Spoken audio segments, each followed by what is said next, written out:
kulanti wanaagsan saaxiibayaal soo dhawaada sawiradan iga dambeeyay ee aad u jeedaan waa dadkii sida arxan darrada ah ee loogu xasuuqay magaalada Xudur ee gobolka Bakool saacadihii ugu dambeeyayna sida weyn baraha bulshada u haysatay maxay tahay xasuuqa daran ee odayaasha dhaqanka iyo waliba sidoo kale dadka shacabka ee halkaasi ay kala kulmeen xalay maamulka degmada ama ciidanka ee markaasi jooga maamulka Koonfur Galbeed Soomaaliya halkaasi waxaa rabaa inaa xogtaasi halkan kugula wadaago haddii ay tahay markii ugu horeysay uu kusoo gaaro muuqaalka fadlan like gare oo share gare si dadkan cadaalad ay u helaan waayahay soo dhawaada saaxiibayaal magaalada Xudur ee gobolka Bakool shalay ilaa xalay ilaa maanta waxa aad ugu socda halkaasi cabsi xoogan oo ku aadan markaasi xaalad jahwareer ah taasi oo xalay keentay in ay markaasi 3 qof ay ku naf waayaan halkaasi halka tiro kale lagu qiyaasay ilaa 6na ay gaarido dhaawacyo culus halkaasi ay ka soo gaartay sida la sheegay laba kamid ah malaaqida halkaasi ayaana markaasi ku geeriyooday shaqaaqada halkaasi ka dhacday halka qof shacab ana waa markaasi hal malaaq uu ahaa halka midna shacab uu ahaa sidoo kale halka midka kale uu ahaa askari ka tirsan ciidanka maamulka Koonfur Galbeed Soomaaliya saacadihii ugu dambeeyay waxa halkaasi ka socotay waanta iyo waliba dhaxadhaadinta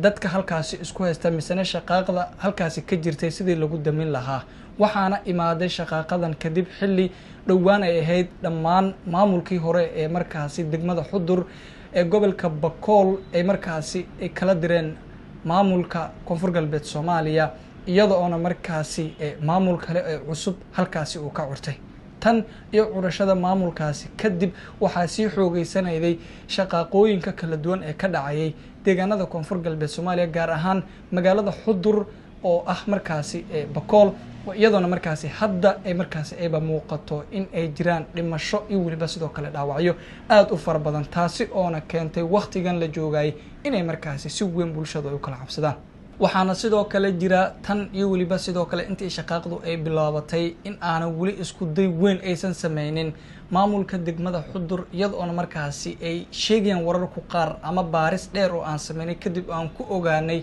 in markaasi ay jiraan dad si weyn ugu soo horjeeda imaanshaha maamulka cusub ee halkaasi imaaday iyo waliba sidoo kale habka ay u shaqeynayaan aysan ku qanacsaneen saamiga siyaasadeed ee deegaanada Koonfur Galbeed gaar ahaan gobolka Bakool gaar ahaan degmada Xudur ayaana si weyn markaasi la isugu haystaa iyadoo markaasi ay jiraan tabashooyin kala duwan oo ay markaasi kala tirsanayaan dadka halkaasi wada dega